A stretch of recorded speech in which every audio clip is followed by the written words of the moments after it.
ያም ሱብሃን በዚህ በአፋር ሀገር ብትለው በውጭም ያሉት በቃ ሳልፈልግ ብር በቃ ይልኩልኛል። በቃ ሳልፈልግ ሀምዛዋ እያሉ እንደ ጌታ ያዋላለሁ። በቃ ለሙስሊሙ ለክርስቲያኑ አላህ ያርግላቸው እላለሁ። በቃ ሰዓቱ ሲደርስ እንደዚህ ነው። በቃ ያጅበኛል። አንዷ ከአረብ ሀገር ደውላለኝ እጅና እግሬ እንዲቆልም መምሏል አለ። ወላሂ ቢላህ 5 የለኝ ምን ልላክልህ አለች። ግን በአላህ ይዣለሁ ጀግንነት ወኔነትን አይቼዋለሁ አለ። ግን አለች ዱአ አርግልኝ አለች። ያችን ሴት መቼም እንደው አላህ ካሰራን ነገር አላህ ይፍታት ነው ያልኩት። ከቤት አልወጣም አለች። እንዳልክልህ ምንም የለኝም አለች። እኔ ብርን አልፈልግም፣ ግን አላህ ለሚያደርገው ክፍያ ያስፈልገው። አላህ ካሰረሽ ነገር አላህ ያላቀሽ ነው ይሄን ያልኩት። ወንድም እህቶችስ እስቲ ውጭ አሉ አረብ ሀገር አሉ። በዚህ አሁን ከዚህ ጋር ተያይዘው አያናግሩም? ከዛ በፊት እንደው እስካሁን ይደውላሉ ብዬ ነበረ። አንዲት ጥሩ ወርቅ የምትባለት አለች፣ ሳዳ የምትባላለ ኢሊያስ። በመስለም ምክንያት ነው። እነሱም ሰለምቴ ናቸው። እነሱም ሰልመዋል። እነሱ ወላጅ አባቴ ግን ወላጅ አባቴ ስጋ አባቴ እሱ ክርስቲያን እሱ ብቻ ነው ያልሰለሙ። እሱ አለ። ሌላዎቹ ጠቅላላ ሰልመዋል። እነሱ ሳልደወሉ ውጭ ያሉት አልደወሉም ነበር። እንደዚህ በህመሙን በምናምን አረዱም ነበር። የለም እውነቱን ልንገርህ፣ እኔ ውሸት አይመቸኝም። እንደ እውነቱን ፍስት ነው። አንድ ቀን አድርገውልኝ አያውቁም። በምን ብትለኝ በዚሁ በጤናዬ ጉዳይ ነው። አሁን አላህ ጤነኛ ሆኜ እንትን ቢሉኝ ወላሂ ቢላሂ መኪና ይገዛሉኛል። አሁን አረብ ሀገር ያሉ ሰዎች ግን በቃ እንደዚህ ሁኜ እህቶቼ ጋር ድብልቅ ወንድሞቼ ጋር ስል ፊታቸውን ክስክስ ያደርጋል። በቃ በያዩኝ ራሱ ደስታቸው ነው። እውነቱን ልንገርህ ወላሂ አሁን አንዳንድ ሰው እንዴት የቤትን ገበና ታወጣለህ? አወጣለሁ፣ አልዋሽም። አላህ ውሸታም አይወድም። እውነቱን ያየውን የደረሰብህ መናገር ነው።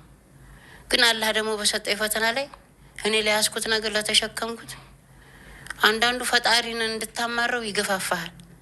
እላይ ደርሰህ እንደሆነ አላህ ጋር ይንድሃል። ሳባርጉታች ያደርሳል።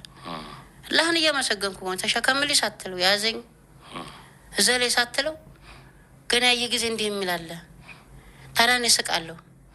አላህ ዋል ልክ እንደዛ እንደመጀመሪያው በሆን እስካሁን ራሴን እገል ነበር እላለሁ ወላሂ። ግን አላህ ጌታዬን ማምደና ለበሰቶኛል የሚችልም በቃ ያም ቢልም አሁን አልሐምዱሊላህ ማንም እንደዚህ የሚለኝ የለም። አሁን ጤነኛ እንደ ልብ ይሮጣለሁ። በቃ አልሐምዱሊላህ እተኛለሁ፣ በላለሁ። አልጋ ላይ ተኝቼም አይተውኝ አቁም። አላህ ክብር ምስጋና ይገባው። ሐኪሜም ዶክተሬም አላህ ነው።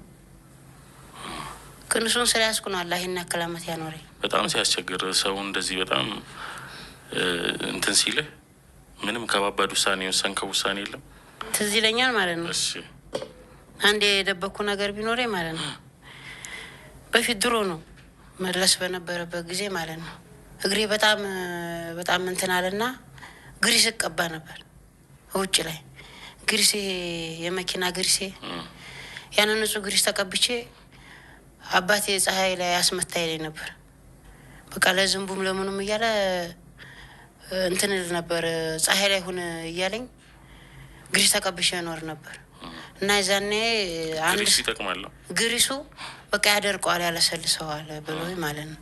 ያንን ተቀብቼ ፀሐይ ላይ ቁጭል ነበር። ከዛ አንድ ሰው ለምን በትምህርት ቤት አይዋጣለትም እና ወደ ቦሩ ለምን ይሄ ልጅ አይሄድም እና ቶሎ እንደው እንትን ቢልለት ምናምን ተባለና እርዳታ ተሰበሰበ።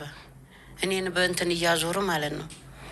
ከዛ ብሩም ተሰባሰበና ቦሩ ሆስፒታል እናቴ እንጀራ እናቴ ያለች ደሴ እሷ ይዛይ ትሄዳለች ቦሩ እና እዛ ደርሼ ስመጣ እግሩ ይሄ ኤሌፋንታሲስ ሆኗል መቆረጥ አለበት ምናምን ሲሉኝ እኮ የኔ እግር ሊቆረጥ ስላቸው የኔ እግር አይቆረጥም ምናምን ብዬላቸዋለሁ። አሁን ተመልሼ መጣሁ። አሞክሳሲል እየወሰድኩኝ አንድ ሰው በህይወት ያረሰው ምስኪዮት አለሜ ወገኖቼ እያልክ የለመንከው ገንዘብ ነው አይደለ ብሎ አለኝ። እርጥባን የጠየቅከው ገንዘብ እስቲ ብር ስጠኝ ጫማ ቃሚ አለኝ። እንግዲህ አላህ ያሳየ ሁላይ መፈጠሬን ጠላሁ። ወገኖቼ ዛሬ ሰላልክም እንዲ አላነጠፍክም እንዲ ዛሬ ብሎ አለኝ።